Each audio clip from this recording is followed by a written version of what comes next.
Hi, everybody. Welcome back to the Mindfully Gay podcast. I'm John. And I'm Jerry. And you can see we are in a different location. We're not in our living rooms. Lots of rainbows here. Lots of rainbows here. Can you guess where we are? We're actually at the Utah Pride Center. Ta-da! Downtown Salt Lake City on Main Street. And we are here to get a tour of the facilities here and talk to Chad. And what else we're going to be doing here? Well, we're going to talk a little bit about what the Pride Center does, its vision, its statement, and encourage people to be a part of the Pride Center movement. Yeah, we thought it'd be a good opportunity for us to just kind of go out into the community, since we talk a lot about community and brotherhood and connection and relationship, and why not come down to the Pride Center just to see how they are, providing services and activities, et cetera, to the community. Yeah. So we're going to introduce you to Chad Call. Hi, Chad. Come over here, Chad. Act like you like us. This is Chad Call. This is the executive director of the Pride Center. He's taken it under some interesting circumstances and creating something here. But what we want to do first is see the Pride Center. Yeah. Maybe talk a little bit about how people get in here. Yeah, so we're right downtown right next to City Creek. Most folks park at City Creek. There's 2 hours of free parking. And there's a call box down at good old 68 South Main, the McIntyre building. This is Utah's oldest skyscraper. Is it really? Oh, really? And we're on the top floor, 9 floors. Well, and I noticed Trax is right out front. Yeah, the blue and green line. Yeah, blue and green line both drop off right out here. Okay, and do you have a little sandwich sign out front that we do. Says the Utah, so people can find Utah it? Pride Center sign out there with our drop-in hours, which is Monday through Friday, 4 to 8. We're here. Monday through Friday, 4 to 8. So don't be shy. Come say hi. Yeah. That's our cameraman. So we get on the elevator, come up to the 9th floor, and we're greeted by your... Normally, there's someone here to greet you. Yeah, we made you get out for this. Yeah, you did make me get up really early for this. This is some project Jackson's working on. I'm sure we're going to see it land on Facebook soon, but this is kind of a youth space. They come in here. It's a little bit of a mess right now because we had some stuff going on last night, but music room, gaming room. I have no idea why they took the TV down last night, but it's somewhere. They'll put it back up. The kids do what they do. A couple offices. This is where Deb runs SOAP, Seniors Out and Proud, is here. And I think I really want to highlight that just because I chaired SAGE for so long. Yeah. But Deb, once SAGE kind of went away, Deb took it on herself to create Seniors Out and Proud. Yeah, she does this on top of ironically, a full-time now job. she's back at the Pride Center. Yeah. But I think people should really know, right? SOAP is 50 and over. Yeah. And it's social. 15 over plus me. I'm an honorary 50. I was on the board when I was in my 40s. So. I love that. We're still set up from we had a heated rivalry night last night, and they're going to flip this over into movie night tonight. But this is kind of our bigger community room. Most of our programming happens back here. We do support groups. There's an NA group, Pride and Recovery, that meets back here weekly. Our sit-in stitchers come back here. They come and crochet things. I don't know how to do that, but it's a fun room. Awesome view of the city. So what are the hours of the Pride Center? Primarily 4 to 8 p.m. Monday through Friday, but we also, I'm here every day, 7 days a week, because we've got programs that will come in as needed, but open to a general walk-in from 4 to 8. But we have ad hoc programs that start as early as 9 a.m. And sometimes we're here as late as midnight. So we've usually got stuff going on the weekends as well. Yeah, so we partner with Flourish Therapy. This room is actually a play therapy room that they do. I'm not a mental health professional, so I don't know how play therapy works, but it's a fun room, so I'm very intrigued by it. But we have 3 offices, and they're pretty much booking close to 6 days a week with therapy appointments in and out. So they kind of come and go even outside of our operating hours. And is that free therapy for people who can't afford it? Like, what's the accessibility? Yeah, so Flourish's model is really cool. It's kind of If you're insured, they'll take your insurance. They take pretty much every insurance out there. If you're uninsured and you can pay, they'll find a scale that you can pay. And if you can't pay, they have programs for you to do pro bono therapy sessions. So therapy is accessible, yeah, independent of what your financial needs are. exactly. That's Good. really key. Yeah. Yeah. Yeah. Okay. Keep us going. Okay, we're heading back this way. So how many people showed up for Heated Rivalry? Like 25 last night, 25 or 30. That's you taking a blueberry pie there? Well, Patty LaBelle has a little pie. I thought it was a Patty LaBelle bite. I love Patty. We love that. She's my hero. So we're back at the front door. Back at the front. Yeah. This is. I actually got to show you this. This is your doing. This is our annual report that came out in January. That's my And doing? You were the one that told me that I needed to put the words unite, empower, and celebrate everywhere. So here they are on the front cover of our annual report because of your influence. There is video evidence of someone who has listened to me. All right. Well, we're here at the Utah Pride Center with Chad Call, the executive director. We had a meeting with you and your consultant. Yeah. And we were talking about Me and my Mindy. Your Mindy. Okay. I wasn't sure if we could say Mindy. Oh yeah, that's It's fine. a gay men's podcast. Oh. So. No.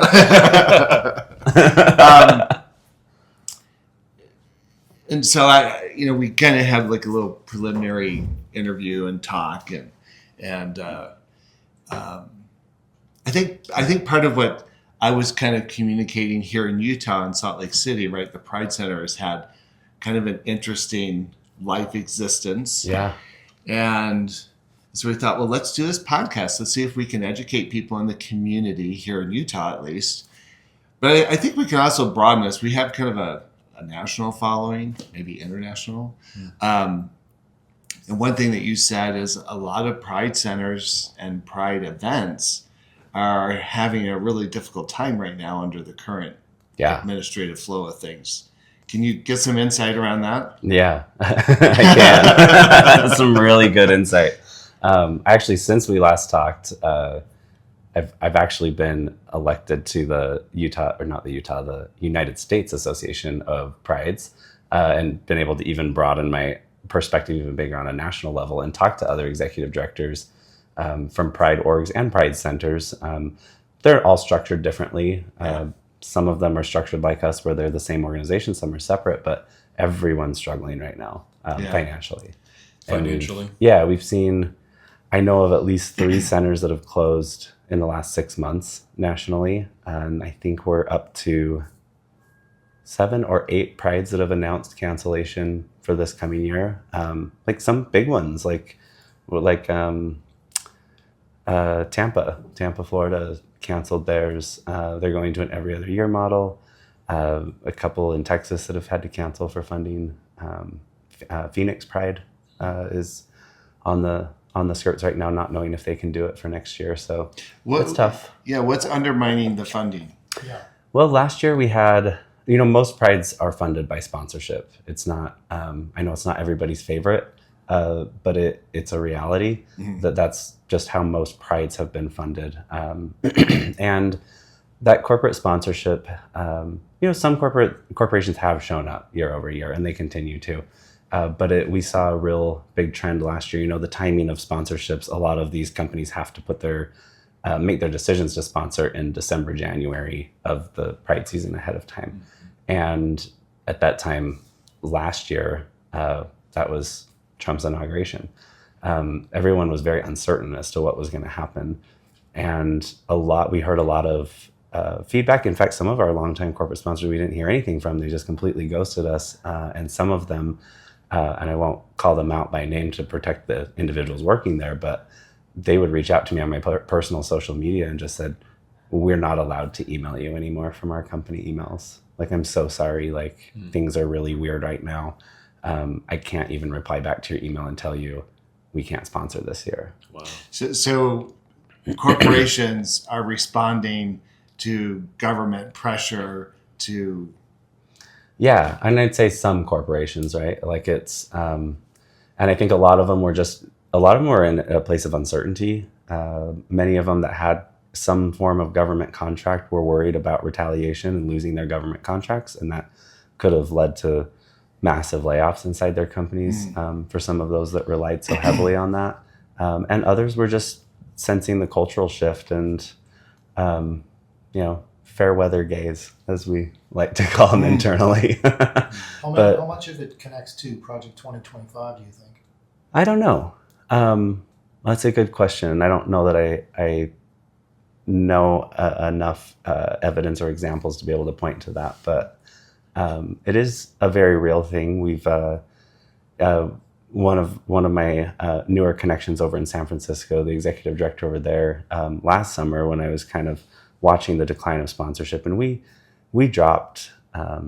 We had kind of a 2-year. We've been seeing it go like it started here, and then we're like it cut in half from 23 to 24, and then from 24 to 25, we lost another probably 20-25%. But all in all, we're down almost 75% from where we used to be year over year over year. For the Pride Center or the Pride event? Hard to separate the two because the Pride event, that's where the sponsorship kind of attaches to from a brand perspective. But that money typically would generate the revenue that would feed the center for the rest of the year. And in addition to other things, obviously. Right. It wasn't just Pride funding. But as you were seeing that trend of that decline, how did you and when did you make a pivot to say we've got to do something here to kind of get our numbers back up or our sponsorship back up? I mean, a lot of it's interesting because I like to say fortunately, but unfortunately, just given the Pride Center's recent financial history in 2023, we were already in a scaled back model from an operational standpoint. We went from a staff of 26 to a staff of 4. And so fortunately, we actually, because of that, we had to scale back our operational costs. We did have the goal to try to build that back up, which is now kind of on hold until we can understand what more of the financial landscape is going to look like long term. And a lot of Pride organizations are having this conversation internally of saying we need to diversify our revenue. We need to, we were fortunately able to rely on that revenue for 10, 15 years, and that's what really grew a lot of these national prides, including Utah Pride. But we're now understanding that that's a volatile income source. So it's, I think it's just like any revenue dependent organization out there. Like you have to have diversity in where your money's coming in from. And we've seen a real positive,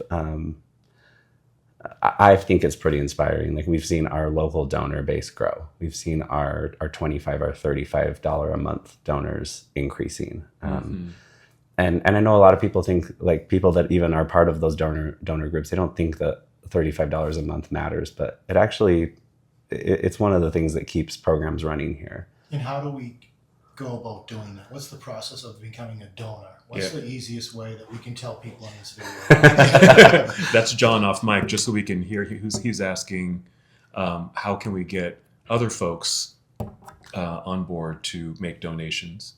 You can go to our website and click donate now. That's my shameless plug. Wait, what's the website? What's the website? Well, we have two. UtahPrideCenter.org or UtahPride.org. And we've made it very easy to take your money. What's the difference between the two .coms? So the two websites, Utah Pride Center is our community center. It's kind of our main page, and Utah Pride is where the actual Pride event lives. So all the event information and year-round programs. So anything that falls under the programmatic structure of Utah Pride lives there, where all of our community stuff lives on the Utah Pride Center side. Kind of the global is Utah Pride Center's programs. Those are programs for the community. They're almost always free. Utah Pride is the fun parties that are revenue generating for the community. So I think it's important, and I prepped you for this, so I'm sure you've been practicing your response. Oh boy. Well, I think it's really important, and this is kind of where maybe we'll get into like the podcasty stuff in terms of. I think it's important. I know as somebody who has kind of seen the history of the Pride Center from when it was the Stonewall Center down on 9th West, I think. 1992. What's that? In 1992. That's when it was incorporated. Yeah, okay, you didn't have to say that out loud. I was alive. In Barely. diapers.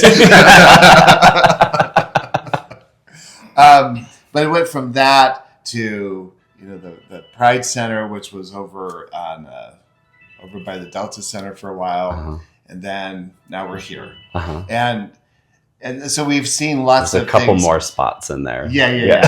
But there's been lots of shifting and changing and challenges, and so what would be if you were talking to like John? John's kind of new to the Utah area. Yeah. We were just talking about the Pride Center when we were driving up here.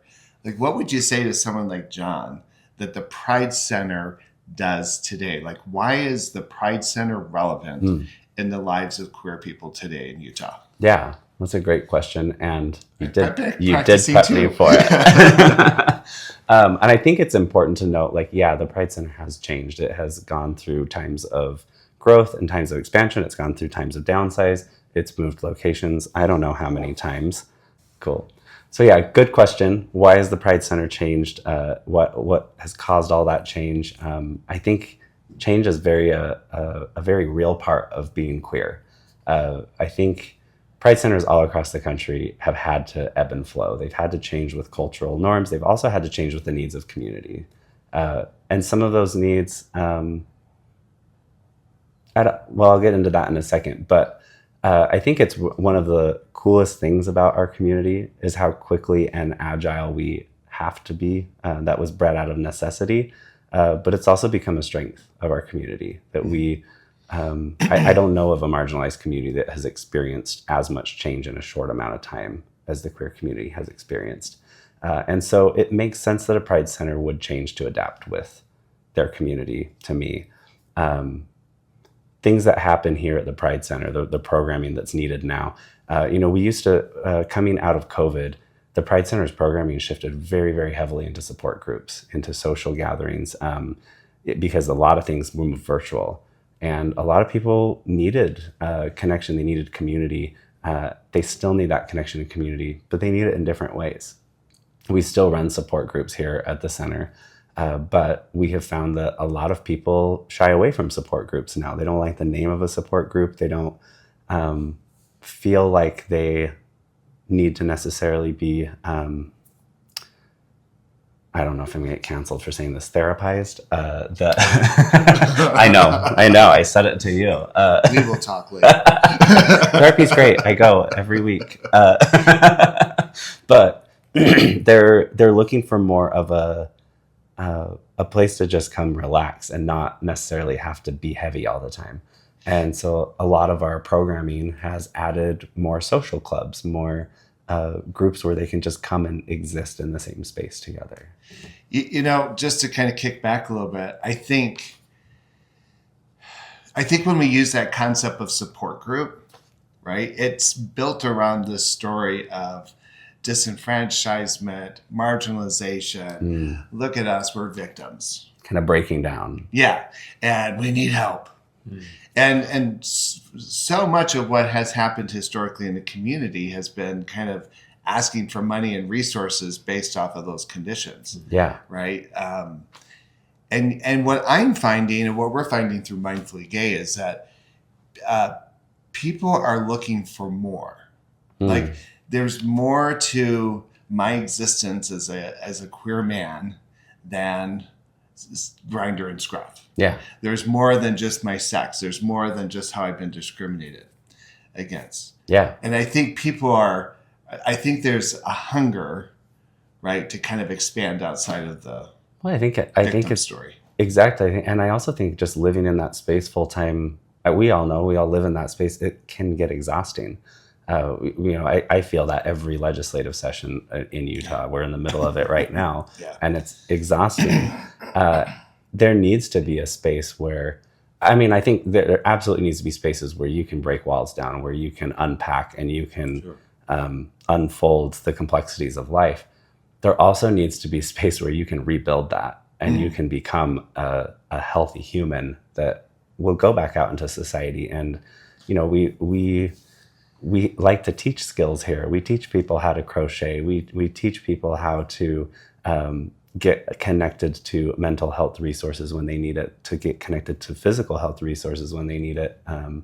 We try to build those skills back up as equally as important as those support groups. I'm not talking down on support groups. I hope it didn't come across that way. They're very important. We'll edit it. Yeah. But it is so critical we talk about all the time here. We refer to queer joy all the time. Like, queer joy is important. That is mental health. Getting together and celebrating, getting together and just existing in a queer space, that is part of our mission. Right. So talk to my community. Yeah. For a minute. So I'm 60 and we've seen what's been happening. We see there's this new seed, right? This is relatively new and growing and expanding. What is the philosophy today that's driving the Utah Pride Center? Like, what is the vision statement, or what is the philosophy that powers this place to move forward? Yeah, I think the start of that answer for me always boils down to the mission of this org, which is to unite, empower, and celebrate. It's a little longer than that, but that's its core. We do that through a lot of different ways, but at our core, that's the litmus test everything has to stand up to. That's the litmus test a social media post has to stand up to, is like, does this unite our community? Does it empower our community? Does it celebrate our community? That's who we are as the Utah Pride Center. We are that queer joy. We are that campy, fun, unapologetically gay space. We're not trying to straddle both sides of the political aisle here. We're nonpartisan. We're here to just celebrate people for who they are. How we accomplish that, we do that through large-scale community events. We do it through small-scale gatherings here at our center. We do it through community outreach, through partners all across the state of Utah. We've got small partnering pride orgs in almost every major rural stronghold in the state, all the way down to Pride of Southern Utah and St. George, all the way up to Logan in the Logan Pride Center. And those are independent organizations, but they are resources we utilize to get people connected to curriculum programs and outreach that we do here at the center. Give us some examples or some specifics of some of those groups and activities that might attract me, might attract Jerry, or attract anyone who might be listening to the podcast. Because it sounds, I'm getting intrigued. I want to lean in with the, unit. You want to unite, empower, and celebrate. Yeah. What are some of the events that are going to bring us in? Yeah. And is there a calendar online where someone can go and look at the events and when they're happening? Yeah. Yeah, and a calendar of events. Yeah. Where can they find that? So all of our programming is online. And to answer kind of your broader question, I'm going to start dissecting this from the top down. And it would be foolish of me to answer your question without talking about our marquee event, Utah Pride. Utah Pride is the embodiment of our mission. That is the biggest way that we unite, empower, and celebrate, is not only just with our large event that happens the first weekend in June every year. I actually learned a couple weeks ago at a conference I was at that Utah Pride's celebration is in the top 10 largest celebrations in the country. Yeah. And we are one of 2 on that list that happen in a red state. So it's a big deal. It is a big deal. It's a very cool thing. We have upwards of 100,000 people that come together to celebrate in that space. And then we also have seen a huge movement in Utah that actually really excites me, is all of the emergence of all these local prides that have come up. And we support them all across the state of Utah, kind of like I said, all the way up to Logan, all the way down to St. George, and everywhere in between. Even Helper, Utah has a pride celebration now, which is wild. We go every year. It's tiny. It's tiny. They have But it's there. It's there, and they have a wonderful lesbian mayor that is on her second term there. Excellent. And So she's good. incredible. But it's fun to see that expand. I mean, obviously, we know Salt Lake is this liberal queer stronghold. It's kind of been the gathering place for the LGBTQ community in our state, but we're seeing that now expand beyond Salt Lake City, and that's very cool. So I think, like first and foremost, pride. Yeah. Pride is it. That's the embodiment of everything we do here. On the larger scale, and kind of like I'll start there and start scaling down to the more granular level. But we also host really fun things. We debuted one of the state's largest Halloween parties last fall at the Masonic Temple. Had one of the highest stakes costume contests, and like, oh my God, did the queers show up in the costumes? They were 10 out of 10, just what you would expect. It was a no joke holiday celebration, and we plan to do that again. And we also last year we debuted and invested in the world's largest trans flag that we unfurled at the Capitol in the wake of a lot of legislative turmoil last year, which we plan to do again at the end of March this year. And so those are kind of the big community impacts that we try to do. We also will drag our 200-foot flags all across the state of Utah. We've taken them wherever we can fit them. They're kind of large. They were designed for Salt Lake City streets, which are some of the largest in the nation. But so we try to be that visibility arm to the state. We are that organization that doesn't have to worry about saying the wrong thing and upsetting the conservative politician. That's not us. We don't have to walk that delicate line. We get to be annoying in our messaging. And then I think even we pare that down on a more granular level where we're supporting these other partnering organizations. We wrote the safety and security plan for Pride of Southern Utah this year and went and executed it because their event happened 2 weeks after the Charlie Kirk shooting. And that was where that shooter was from. And there was a lot of heightened security, but they did not want to cancel their event. And because of the resources we were able to provide them and the help, we were able to go down there and provide them a very safe and secure event, even in the wake of kind of a national threat at the time. On a lighter note, we support like Davis County Pride. We bring their stage and their sound system and their entertainment, and we support them in that way. That's more fun than doing safety and security. But we will show up for these Pride orgs however they need us to show up. And then we step a tier down into a more granular level with the programs we do here in our center that we kind of talked about. Every afternoon, this room right here is full of students that come and do study hall after school. We do more fun, less serious things like horror movie club that's happening tonight here at the center, and they'll be here till midnight, I'm sure. Maybe I'll stay if I can stay awake.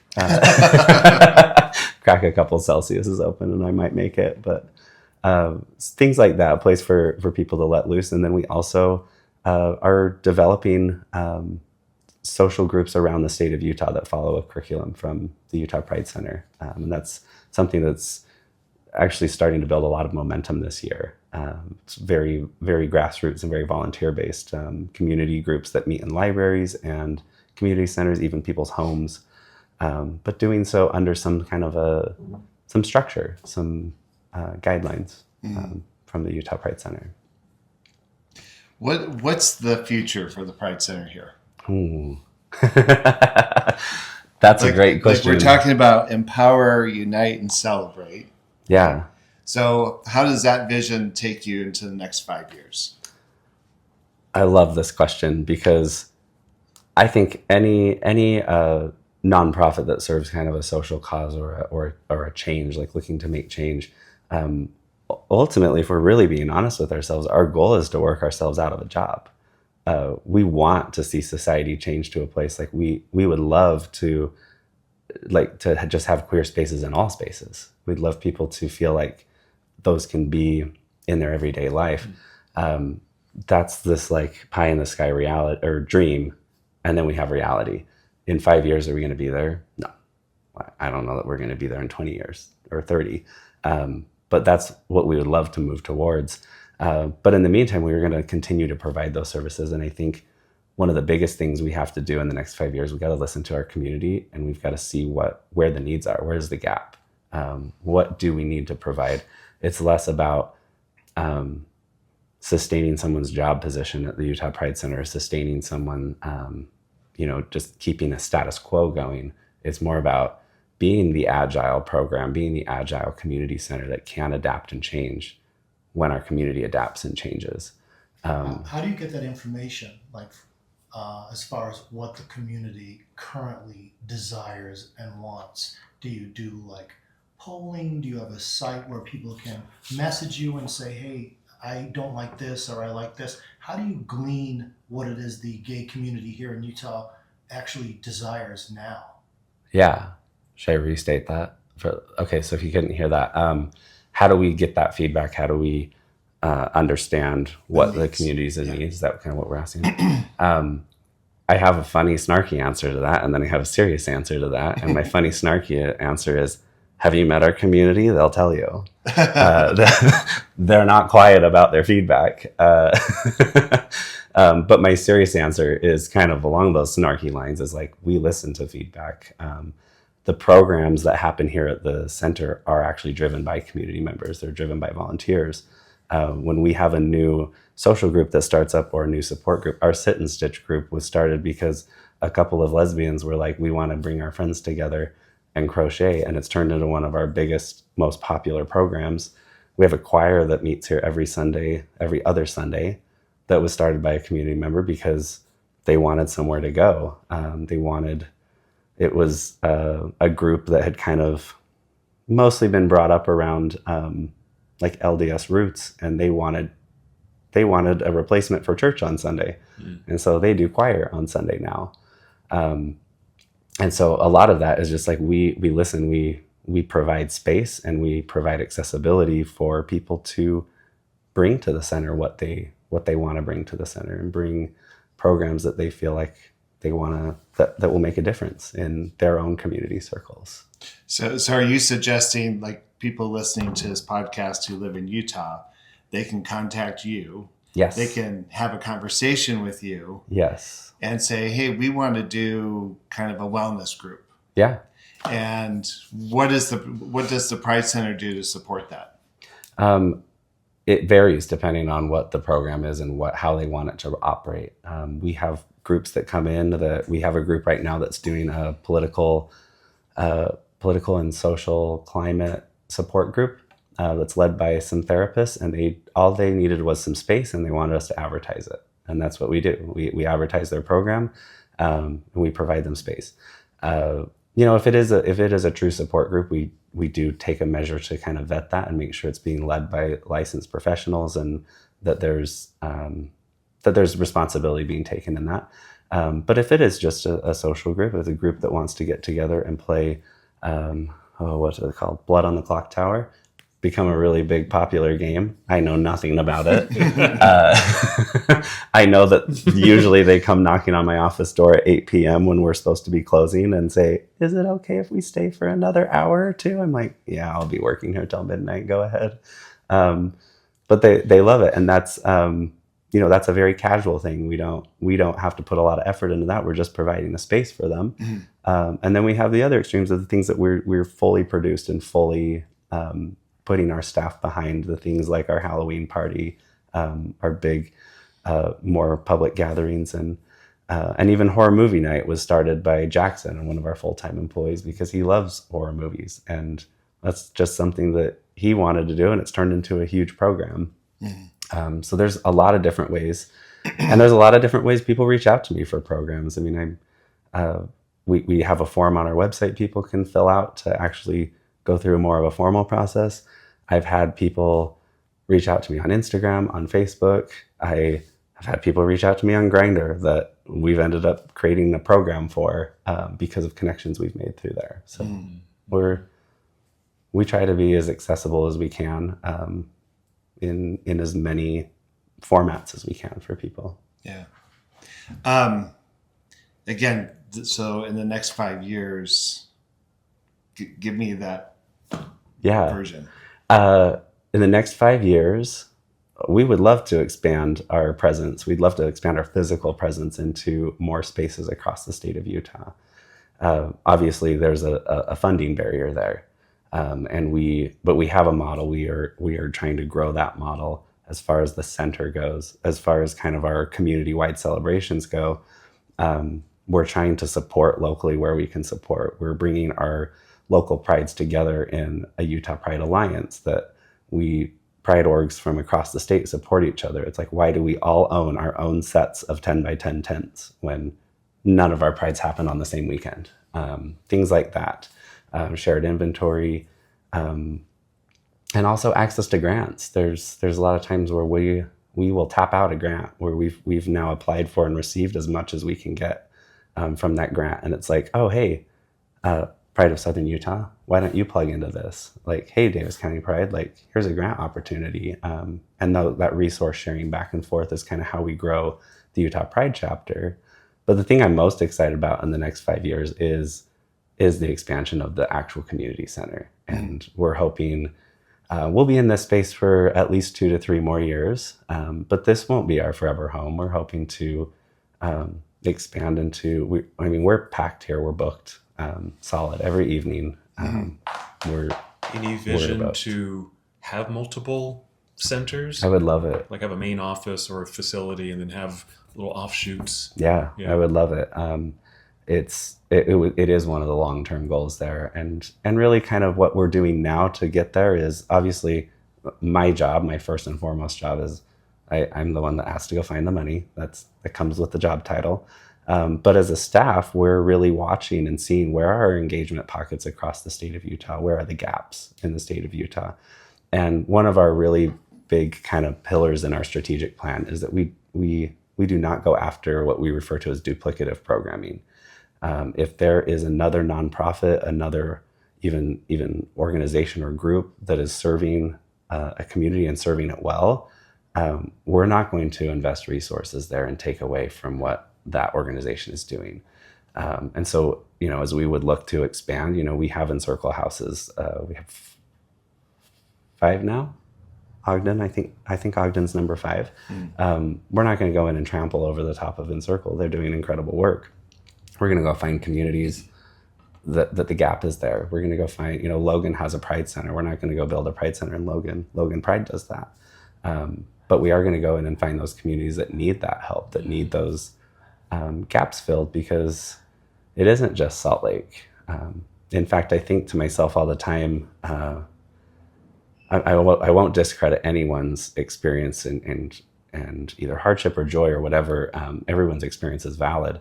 But I think there's a real difference of being an out queer kid at East High than there is about being an out queer kid in Magna or Helper. Like, those are different. It is different. There's a lot of resources for kids in Salt Lake, not just us. There's a ton of resources there. There's a lot of affirming examples of people. I mean, my God, we have a mayor in their city that has an official city flag to give them visibility. Like, that's a different environment. Where those resources might be most impactful is in rural spaces. Going back to the donations, what's the value of giving to the Utah Pride Center, and can people designate where their money goes? Let's say I want to be a $35 donor monthly. Can I designate where that's going to go? Yeah. We run various campaigns depending on what's needed at the time. Right now, we are running more of a sustainability campaign. We are trying to raise our monthly donors and get people engaged in a place.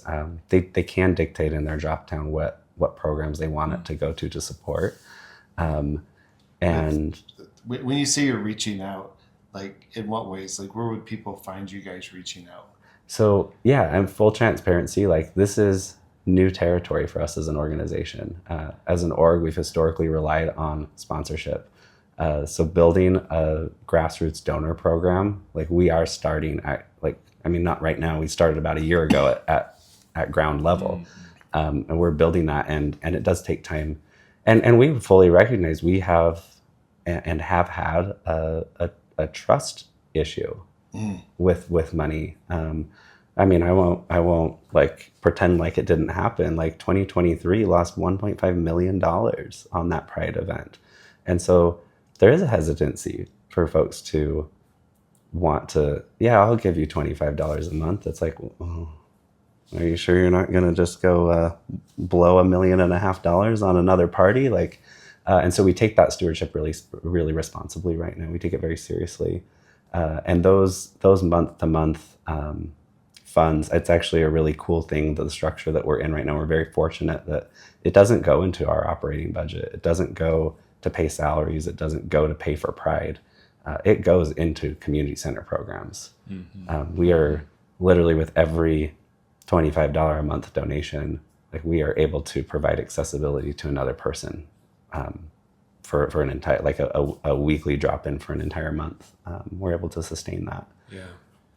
Just jumping on your comment about not trusting, Yeah. and especially giving donations, and like, where's this money going? And is it just going, is it going to is it corporate dollars, or is it going to into the corporate pocket? And I guess there's a silver lining a bit with the recent administration, where there's a lot of corporations that are backing out, ghosting in a lot of ways, organizations like this. And so now we need to rely on our community and outside of our community, but the people, not just buildings and people in those buildings with big names on them, but individuals and people who want to see this organization lifted up. So sounds like a call to action, really, to our broader community to, hey, invest your dollars if you really want your voice to be heard, because it's going to be your voice and not the voices of those in the higher ups. It's true. And it's something I actually feel in a way fortunate. Don't get me wrong. I would love to have a dozen to a dozen and a half of those 6-figure a year donors. The reality is we don't have them. And the perk around not having those is that I don't have to program to what they think the Utah Pride Center should be. Right. I get to program the Utah Pride Center to what the community wants it to be, because the community is quite literally who's funding it. There's actually a lot of power in that. Yeah. We're not. Is that stated somewhere on, like, maybe on the website, just somewhere that, it's just what you said. It's your dollars that drives what you want in your community. Yeah. It's not currently, but it should be. Just something that brings that trust back. Yeah. That, like, oh, I'm more likely to give because I know where my dollar is going. And if they're hearing what I need and want in my community from my Pride Center, then I'm more likely to give. Yeah. And participate. That's a powerful statement for sure. And we've been very committed to, one of the pieces of feedback we heard when I first took this job was, where's the transparency in finances? We want to see that. And part of, as a nonprofit professional that I've grown into this job, sometimes I look at that and I'm like, what do you mean there's no transparency? You literally legally have to be fiscally transparent to be a 501c3. You have to file a 990. And then we really looked at it and we thought, how many people actually even know how to read a 990? Right. Like, it's kind of confusing to me, and I filed them. And so we've taken steps, like every year after Pride, we release a financial report. It's consumable, it's digestible, it's rounded to even numbers, it's pie graphed, it goes on our social media. In our annual report that comes out every January, we list a breakdown that is, it is simplified financials, but they're audited. They are, they're probably broken into larger budgets than what our true budget that's posted publicly is. That's also available for the real accounting nerds that want to get into it, like myself. We are incredibly transparent about where money goes, how much money comes in, how much money goes out. We were transparent in our financials just last year. We took close to a $200,000 loss last year. That's just real. Like, it's not something we're embarrassed about or ashamed, because it's just what happened. That's the reality of nonprofits. Some years they take a loss. And hopefully we don't take a loss too many years in a row. So I don't know. That's kind of one of our goals, is just to being as transparent as possible with people, because I think people do deserve to know where their money goes if they're donating to a cause they believe in. So suggest for people how they might get into the line of communication. Like how would people know what's happening here? What's your kind of public persona that people can tap into? Yeah, we're pretty heavily present on Instagram and Facebook. I almost just said social media, but that umbrella is enormous nowadays. So I got to be more specific. Yeah. Instagram and Facebook are our primary social channels that we post on. We have a newsletter that goes out to our mailing list. We've got close to 40,000 people on that mailing list that it goes out to every month. And people can subscribe to that on our website. And then, of course, our actual website is always up to date with programs. That calendar is being updated every single day. I think between social media and getting on our email list and kind of checking the websites, and then, of course, around Pride, we market any way we possibly can for free. But that's, I think, oftentimes Pride's hard to miss sometimes, because we hit all the channels that way. But and I think one of the more powerful kind of platforms is connecting to our social media. We also link to some of these other local Pride organizations. So if you are an LGBTQ person living in St. George, or living out in Daybreak, or in Ogden, or in Logan, or in Brigham City, they've all got their own channels that we can that are pretty accessible through our channel, getting connected and finding out what's going on locally. I know Ogden, every month they do coffee, and they do brunches, and they do get-togethers with their Pride. Davis County does the same thing. So does St. George. I guess there's tiers to that connection, right? You want to stay connected on a state level, but also on a local level. Mm. I was going to say, is there a place on the website where I'm thinking of just collaborators, or just associations or groups that you've worked with or referred to, and can Mindfully Gay get on that list? Yes and yes. We have a resource guide, actually one of the more robust resource guides in the state of Utah for LGBTQ resources. We do paper copies for people like me that like paper. Nice. We've got the digital versions online that link out to anyone's websites. It's everything from social clubs to where they can get LGBTQ affirming healthcare, to where they can find voice therapy lessons, where they can find legal help specific to the LGBTQ community. All of those resources are available there. It's also something we refer out constantly with call-ins. Jackson likes to say all the time that one of the most underrated services of the Utah Pride Center that doesn't get enough credit because people don't see it as a real value is, he goes, we are the queer customer service for the state of Utah.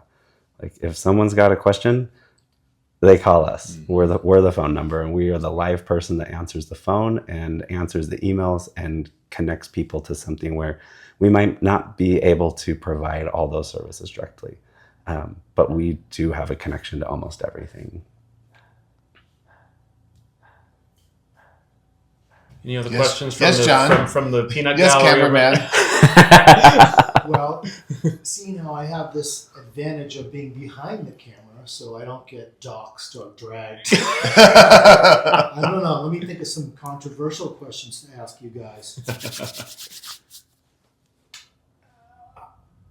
I'm in a good position where I get to hear from thousands of gay men monthly, older guys, like 30 to 70. And I worked with a bunch of people in the Fenway Community Health Center and the AIDS Action Committee in New England, and did all that stuff. But I've been hearing just that, I don't know, I just think the elephant in the room needs to be talked about, that there's this central focus on the trans community over everything else. I just keep hearing this.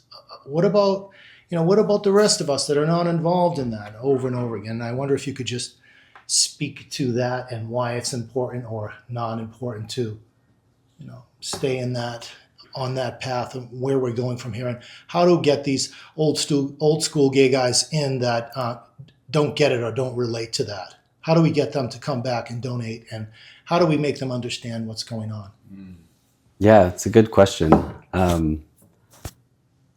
And a layered question, I would say, because there's reasons why, right? The trans community is fairly centered politically right now, because they're the community under attack right now, politically, primarily speaking.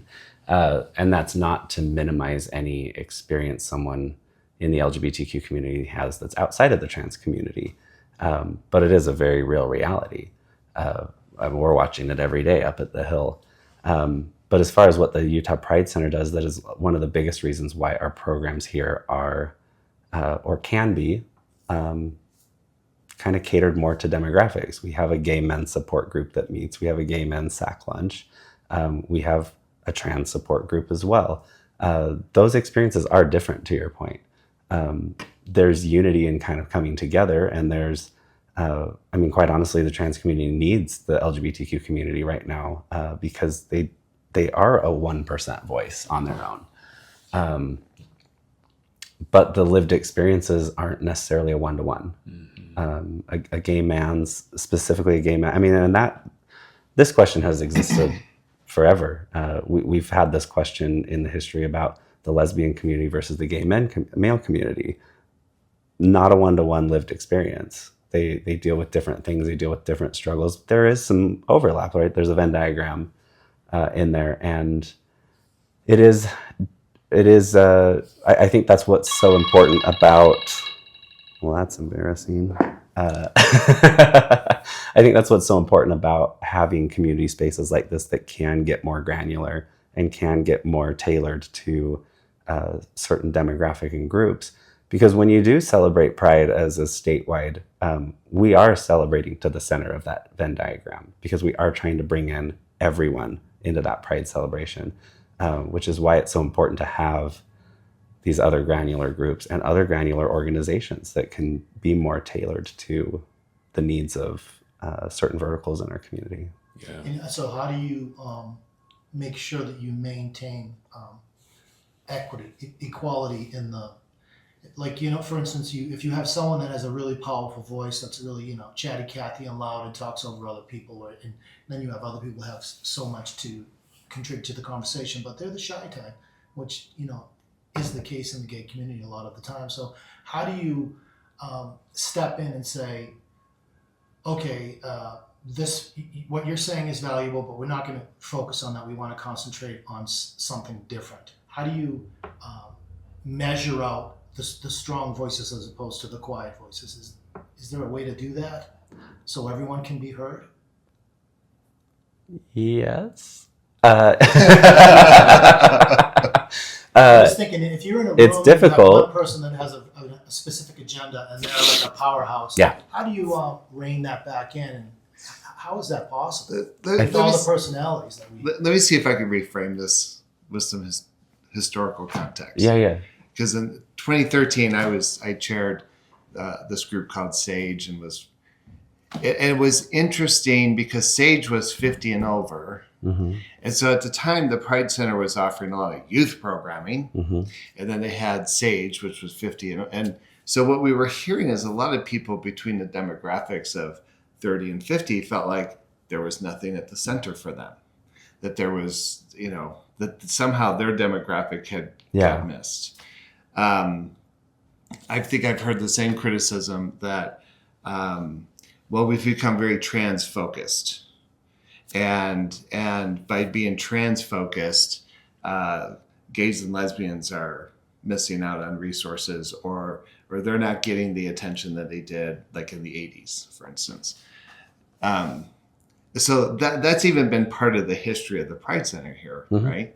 And so I'm hearing John ask the question, like, how do we create a sense of accessibility and equity amongst programming? And I think before, what was happening is it was all driven by money. Everyone wanted to save the gay youth, which is fine.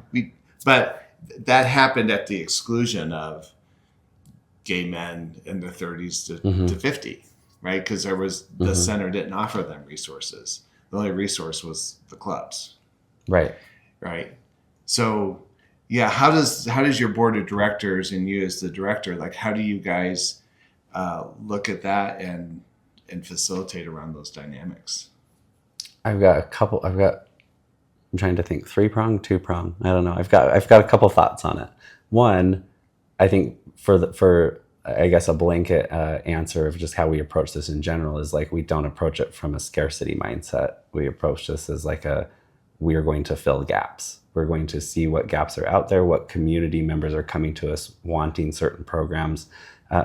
We get we get calls all the time that says like, well, where is the XYZ support group? We don't see that on your calendar. And we say, we don't get people that come to the XYZ support group.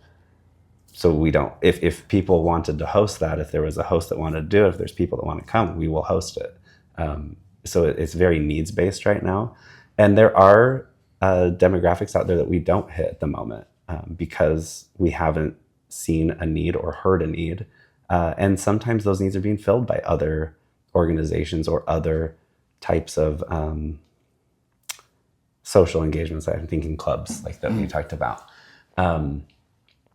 Where maybe people in their 30s don't want to come here and sit around and crochet. Maybe they would rather be at Milk that night, and that has to be okay. But like, that's also a space for them. Right. The Utah Pride Center does not need to be everything to everyone. It needs to be something to the ones that need it, and that changes. It changes every week. It changes every month. So what is your resource? Like, what's your needs assessment? Like, do you guys send out a survey to your email list? Like, where are you getting your data that drives your programs? A lot of it right now, I mean, it's not, it wouldn't be like a scientific data collection or more robust, because we are very dialed into the communities that are reaching out to us. It is kind of a needs-based thing where we're waiting, not even just sitting around waiting for the phone to ring, but we are making ourselves accessible to folks. I think I might be the first executive director here that has my actual email address on the website, and I actually read it. And my phone number is not very hard to find either. But that we're really just trying to get ourselves out into the community as much as we can. And I think last year I personally tabled at over 100 events across the state of Utah. I want to hear from our Latin community. I want to hear from our lesbian community. I want to hear from our gay men between the ages of 20 and 40. I want to hear what they want. And sometimes they don't want anything from us, and that's okay.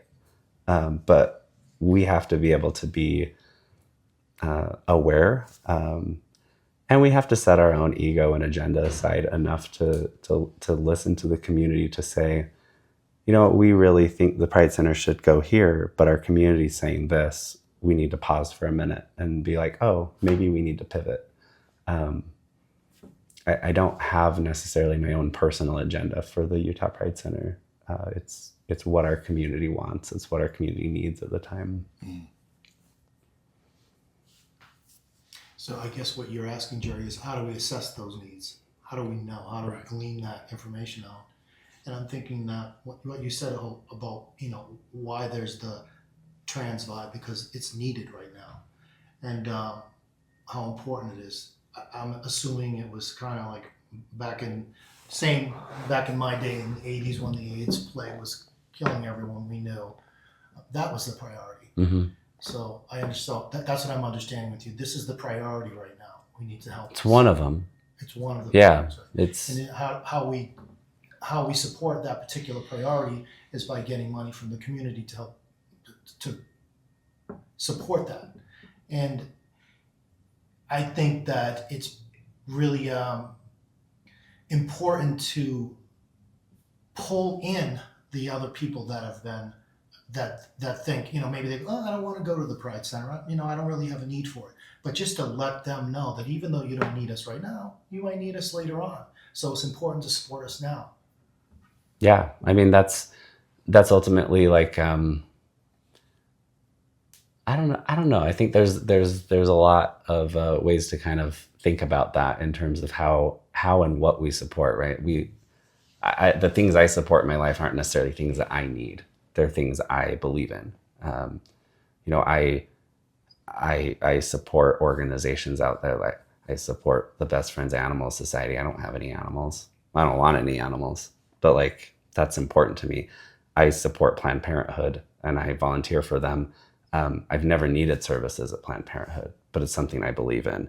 As members of the LGBTQ community, you might not need the services right now of the Utah Pride Center, but it is something we should believe in. It is something we should support. Because down the line, you may need our help. Yeah, exactly. Exactly my point. And so that's why when people question, why is this focused in this area, or why is it focused in that area?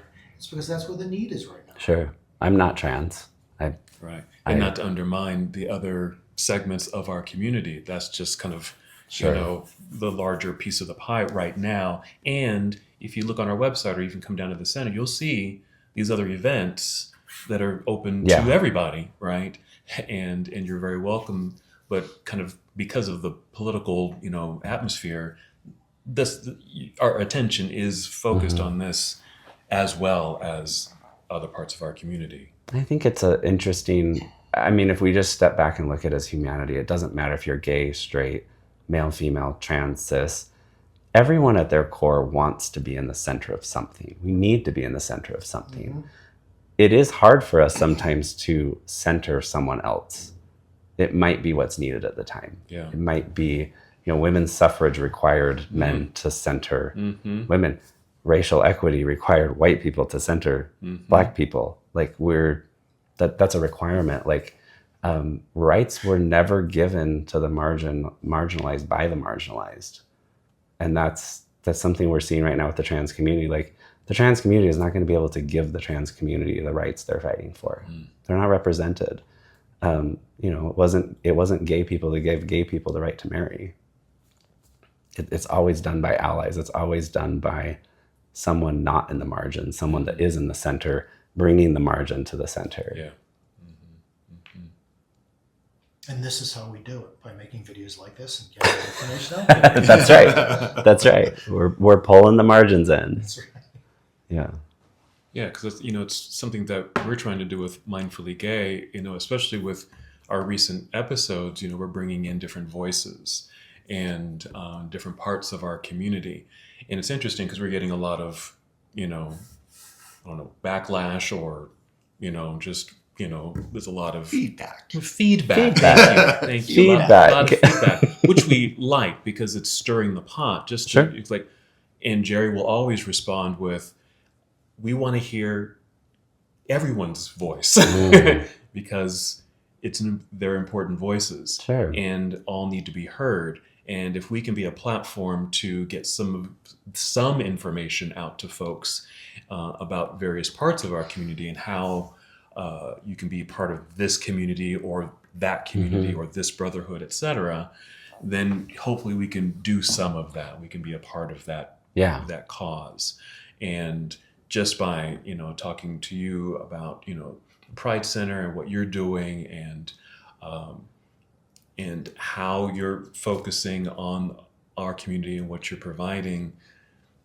Might get some feedback, but hopefully in a way where it's opening people's eyes and opening people's ears to, let me check this out and get some information. And if it's something that is something I can get I can back, hey, maybe I will support with some cash. Sure. Or, I know someone who can really use those services and tell them about it, right? So What is it? We're donating to this mission statement, Mindfully Gay, because the whole point of you guys coming here to talk to the director about this is because we have been gleaning this great information. We have been getting feedback from the community through Mindfully Gay, and they ask all these questions, they say all these things. So Jerry's like, let's actually let their voices be heard through our contacts, which is why we're here talking to you now, to share that information. So if other organizations and other groups and people in general just did what we're trying to do right now, you guys would be, the sky's the limit. Yeah. It's true. And y'all do a great job of living in that and owning the space of like a differing opinion, an uncomfortable opinion, and we can name it for what it is. It's like, why does something make us uncomfortable? A lot of reasons, and maybe that's what needs to be unpacked. Is it's like, why, if there's margins in our community that feel like they're unseen, it's like, that's what I want to hear. I want to hear from them. Be like, why do you feel unseen right now, and what can we do to make that not so? Absolutely, that's what we're here for. Yeah. 10:28. Any final words or statements you'd like to tell our audience, what you want to get out there about the organization, about you, how to get in touch, etc.? How to donate. How to donate. Go back to that. Get involved. Volunteer. Yeah, we encourage everybody to get involved in any way that works for them. I'm going to interrupt you. Yeah. Pride Center used to always have a long history of working with volunteers. Like, do you guys still recruit volunteers to help out? Absolutely. We one of the largest LGBTQ volunteer pools lives at the Utah Pride Center. We have probably in a calendar year, I think we're up to about 1,200 unique individuals that volunteer at events or at the center. And what's even more wild about that is our volunteer group is managed by a volunteer. That whole process is volunteer from the top down. And that's something we're looking to put more resources in the next year, because I not only think that volunteering is a way to give back, I think volunteering is a program in and of itself. Sure. We're giving people an opportunity to serve their own community, to give back. That is programmatic in and of itself, regardless of, we don't look at volunteers as labor. That's not what it is. Volunteering is a program. It needs to be meaningful. It needs to be impactful. Yeah. It's someone's time. It's important. Yeah, I know we're trying to wind up, but I'm thinking, I keep seeing this word community board. We talk about a community center. Volunteering is a way to build community. And my mind's kind of gravitating, well, what is community? Because if someone's not feeling seen in community or participating in community, but we throw that word out, and I wonder, like, what does it really mean, and what specifically does it mean for the LGBTQ community? We're working towards Mindfully Gay in terms of creating community, and yet it's an interesting challenge. And I'm pondering, I'm thinking, do we really understand what community is? Because I think of community, when I think of who I have in my life, I think about people who care, people who listen, people who empathize and sympathize, people who are provocative and provoke. And I'm thinking, queer folks do that. Provoke? But and then I always wonder, what would it look like to create a space that allows us, because I think sometimes what people feel in the queer community is judgment or feeling marginalized even within the community. And so I'm wondering, what would the cultural shift look like if we fully embrace the idea of community? How would we show up differently for each other versus a weekly event? Like, how do we care for each other? How do we tend to each other? I think the AIDS crisis was an interesting movement because before the government stepped in, our sisters stepped in, and they became our allies and our advocates. And I just wondered, do we have to have a crisis to do that? And so I'm wondering how, like, as a community center, how do you foster that? It's right in your lap. That's what Mindfully Gay does. That's what we do. That's what I feel like subconsciously you're trying to share the reality of community as we show it in Mindfully Gay, which I think is a really beautiful group, a selfless, positive group. And I feel like that's what you're actually saying here. How do we get more of that? Yeah, but I'm asking him, the director. I know the answer. I would add, both from the Pride Center perspective, but also maybe just a personal perspective. Yeah, this is actually, the word community is something that I have unpacked many, many times with this exact same train of thought. Because I'll tell you what I've learned that community is not. Community is not a group of perfectly aligned, like-minded people. I know, hot take here. I have one grandma left alive. She's 94. She's very Mormon. She's very white. She's very the Utah classic person. She's also very funny, and she's probably going to live for 20 more years. But and I was over at her house a few months ago, and she said something about her neighbor next door, Anne. And she said, "Oh, I'm going to lunch with Anne." And I said, "Oh, okay, that's great." And she said, "Yeah, I mean, she's kind of awful."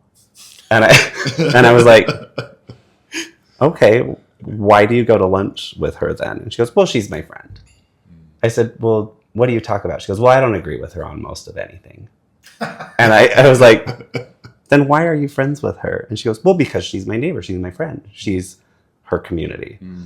And I look at that and I'm like, she has found community in this individual that she thinks is awful, that she doesn't agree with, but she's her best friend. And she lives across the street.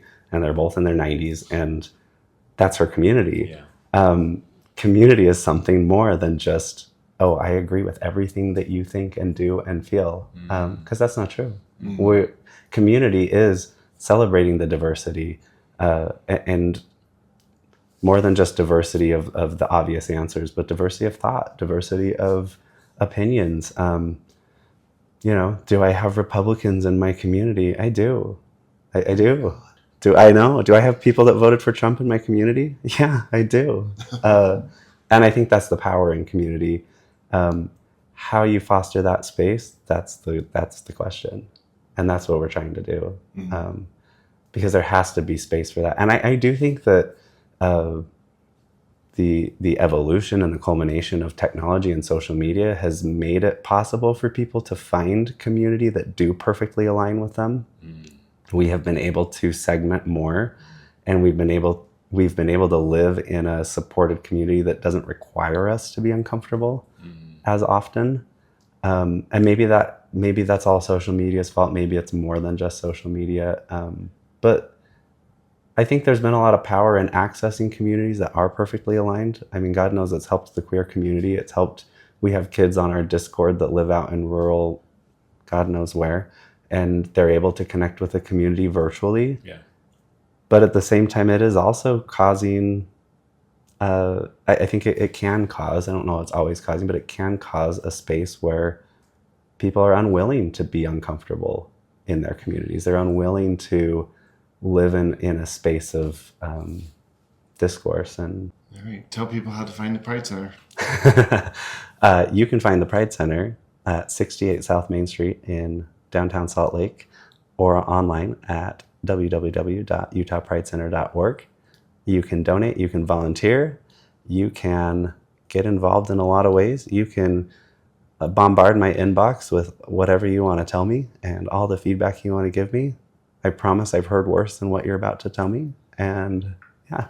And Grindr. You can find him on Grindr. And you can find me on Grindr. You can find me on Sniffies. You can find me on all the apps. Very accessible.